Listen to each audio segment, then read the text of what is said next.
Бастамас бұрын, мен сіздерге бүгін бір қарапайым нәрсе сұрағым келеді. Сіз өзіңізбен қалай сөйлесесіз? Қолдайсыз ба, әлде сынайсыз ба? Кейде біз оны байқамаймыз да. Ол санамыздың ішіндегі тыныш ғана дауыс әрдайым сөйлеп тұрады. Біз оны анық естиміз бе, жоқ па, ол біздің сезімімізге, іс-әрекетімізге және өсуімізге әсер етеді. Өзіңізбен сөйлесу, өзіңізге айтатын сөздеріңіз бұл өміріңіздің фондық әуені іспетті. Егер ол күмән, қысым және сынға толы болса, сырттай бәрі жақсы көрінсе де, өмір ауыр болып сезіледі. Ал егер ол дауыс сабырлы, мейірімді және жігерлендіретін болса, қиын кезеңдердің өзінде әлеміңіз тыныш болады.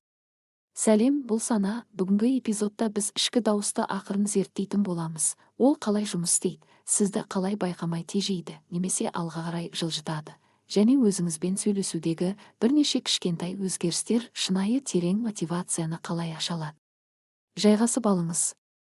Егер видео сізге ұнаса, пікір қалдырып лайк басып, каналға жазылуды ұмытпаңыз. Енді бастайық. Кейде өзіңізге қаншалықты қатал екеніңізді байқап көрдіңіз бе? Таңертең тұра сала, мен жалқаумын, ештеңе қолымнан келмейді, бәрін тастап кеткім келеді деп өзіңізді кінәлаумен бастайтын сәттер таныс па? Біз қаталдық тәртіпке салады, ұрысу алға итермелейді деп сенеміз. Бірақ шын мәнінде ішкі сыншы мотивация емес. Ол тек ұят сезімін тудырады. Ал ұят алға жетелемейді. Ол адамды тоқтатады, қорқынышқа қамайды. Нағыз даму өзіңді қамшылаудан емес, өзіңді қауіпсіз сезінуден басталады. Өз-өзіңізді дамыту кемшіліктермен күресу емес, бар мүмкіндікті ашу. Сіз әлі де жаңа белестерді бағындырып жүрген боларсыз, бірақ соған қарамастан, өзіңізді қабілеттімін деп есептеуге қақыңыз бар. Сіз мінсіз болмауыңыз мүмкін, бірақ сіз дәл қазірдің өзінде жеткіліктісіз. Дәл осы ішкі тыныштық қана шынайы өсуге жол ашады. Өзімізбен сөйлесу жай ғана әдет емес, бұл сенімдер жүйесі. Ал сол сенімдердің көбі біз өте кішкентай кезімізде қалыптасқан. Ойлап көріңізші, бала күнде сен ақылсың, мейірімдісің, сенің қолыңнан келеді деген сөздерді естіп өссе, ол қателіктен қорықпайды. Ол тырысады. Себебі өзіне сенеді. Ал егер бала сен жалқаусың, бәрін бүлдіресің деген сөздерді естіп өссе, ол қателесуден қорқады. Кейде тіпті мүлде бастамайды. Себебі ол өзіне сенбейді. Шындық мынада. Біз әлі күнге дейін сол ескі дауыстармен өмір сүріп жүрміз. Және олар санамызда шындық сияқты естіледі. Бірақ олар шындық емес, олар жай ғана ескі әңгімелер. Және сіз жаңа әңгіме бастай аласыз. Бұл өте кішкентай нәрседен басталады, өзіңізбен қалай сөйлейтініңізден. Әсіресе қателескен кезде, сіз өзіңізге, мен әрқашан сәтсіздікке ұшыраймын дейсіз бе? Әлде бір сәт тоқтап басқаша айтып көресіз бе? Ештеңе емес. Мен үйреніп жатырмын. Кейде дәл осы кішкентай өзгеріс берілу мен өсу арасындағы ең үлкен айырмашылық болады. Сіз ойланып көрдіңіз бе, бұл ой қайдан шықты? Мен жеткілікті емеспін, немесе мен сияқты адамдар табысқа жетпейді деген ойлар кейде біздің өз дауысымызда естіліп, өзіміздікі сияқты көрінгенімен, егер баяулап, мұқият қарасақ, олар бізге ата-анамыздан, мұғалімдерімізден, ескі достарымыздан, бұрынғы тәжірибелерімізден, тіпті бұқаралық ақпарат құралдарынан берілгенін байқаймыз. Біз оларды байқамай шындық деп қабылдаймыз. Бұл сүйіспеншілік шартпен берілген ортада өскенде болады. Табыс болса сені мақтайды, қателессең жазалайды, уақыт өте келе. Сәтсіздік ұятқа айналады, сондықтан біз оны бойымызға сіңіріп аламыз. Сіз ең жақсы болуыңыз керек. Сіз тек нәтиже көрсеткенде ғана құндысыз. Тым қатты болма. Тым жұмсақ болма. Тым көп болма. Бұл сөздер ескі. Бірақ олар әлі де біздің ішімізде, олар біздің ойымызда жүреді, қателескендегі реакциямызда көрінеді, жаңа нәрсе бастар алдында бізді тоқтатады. Көбіне бізді сыртқы кедергілер емес, ішіміздегі дауыс тоқтатады. Егер мен қателессем ше? Егер бұл дұрыс болмаса ше?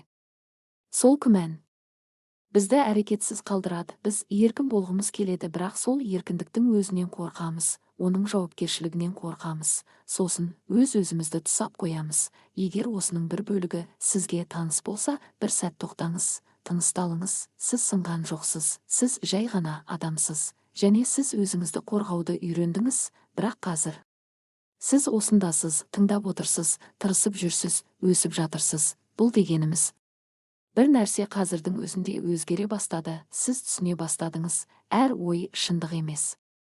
Әр дауыс пайдалы емес, және сізде таңдау бар, өзіңізден сұрап көріңіз, бұл ой маған кімнен келді? Ол маған көмектесіп тұрма? Мен мұны жақсы көретін адамға айтар ма едім? Егер жауап жоқ болса мүмкін, сол дауысты жіберетін уақыт келген шығар.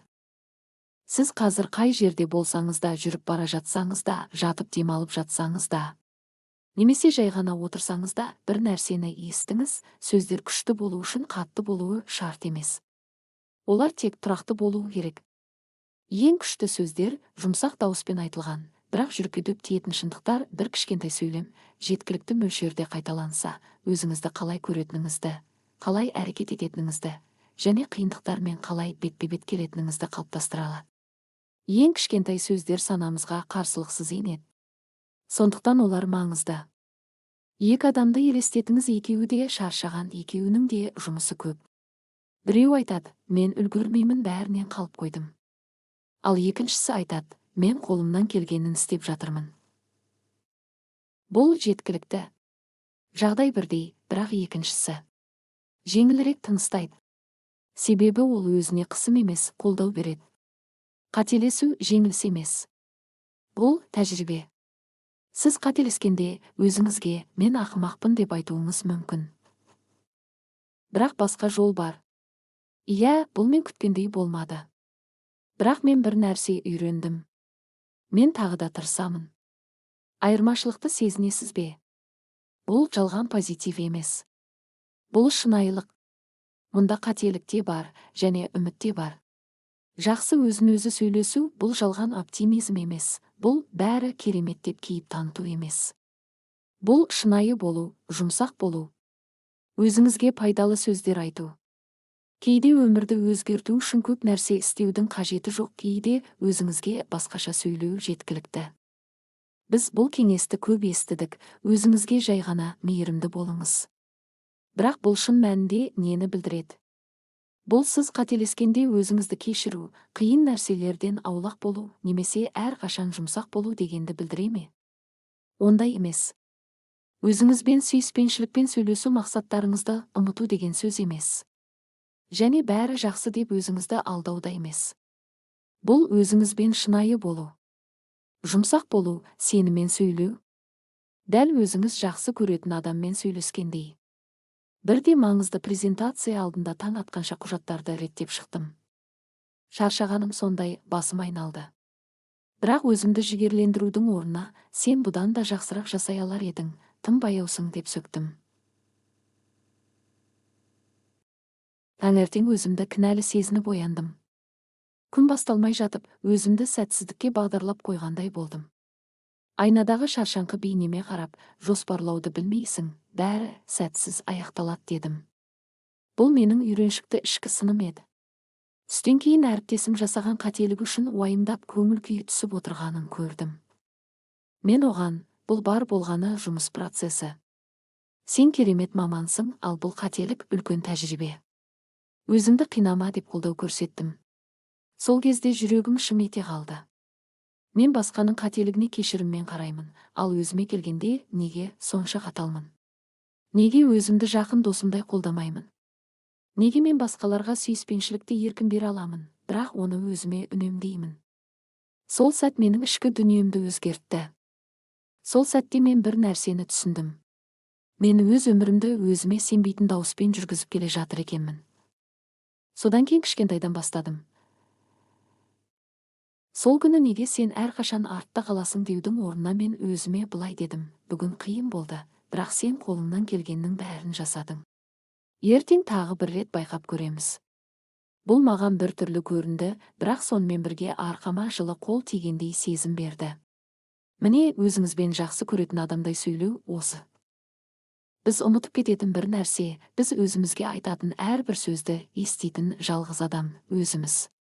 Басқалар бізді кейде сынайды немесе жігерлендіреді, бірақ біз әр сәтте, әр ішкі пікірде, өз-өзімізді сынау немесе жігерлендіру сәттерінде әрдайым бірге боламыз.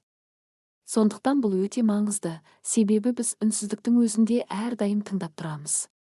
Сіз мұны бірінші кезде байқамауыңыз мүмкін. Неге олай істедің, немесе сен олардан ешқашан жақсы бола алмайсың дейтін кішкентай дауыс айғайламайды. Ол жай ғана фондық әуендей ойларыңызға еніп кетеді. Бірақ уақыт өте келе, сол фон сеніміңізге айналады. Сенім әрекетке айналады. Әрекет өміріңізге айналады. Бұл оның күші.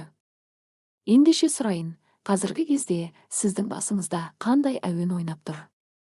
Сондықтан өзіңізден сұрап көріңіз, дәл қазір сіздің ішіңізде қандай әуен ойнап тұр?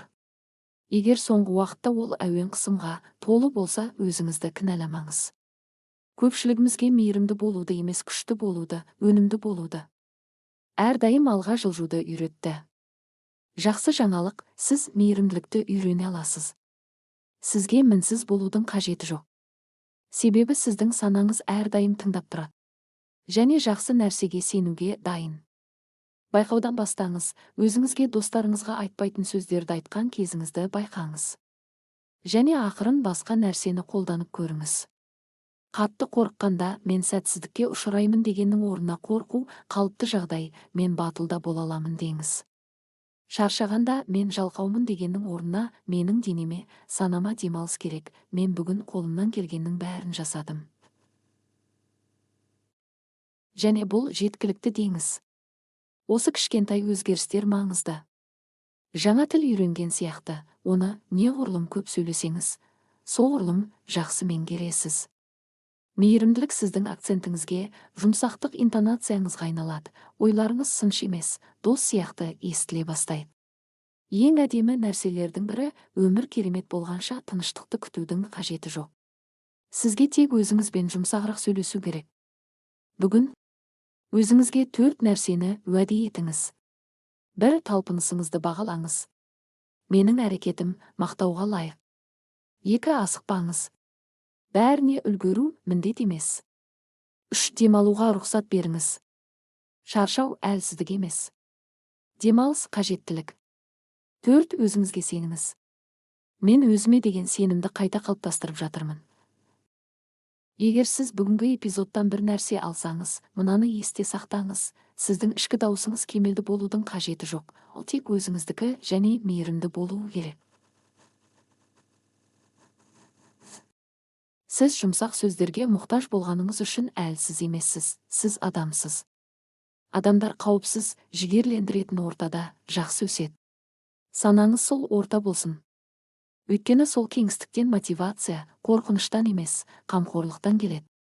Ал сүйіспеншілікке негізделген мотивация қысымнан әлдеқайда ұзаққа созылады. Өзіңізге мейірім сыйлайтын сәт келді. Көзіңізді жұмыңыз. Қолыңызды жүрегіңізге қойыңыз. Мына сөзді қайталаңыз. Сен өзіңе тым қаталсың, бірақ шындығында сенің жетістіктерің мен қажыр-қайратың мені таңғалдырады. Мен сені мақтан тұтамын. Осы сезіммен күніңізді жалғастырыңыз. Ойларыңызға қамқорлық жасаңыз, өйткені олар әрқашан сізге қамқорлық жасап тұрады. Келесі кездескенше.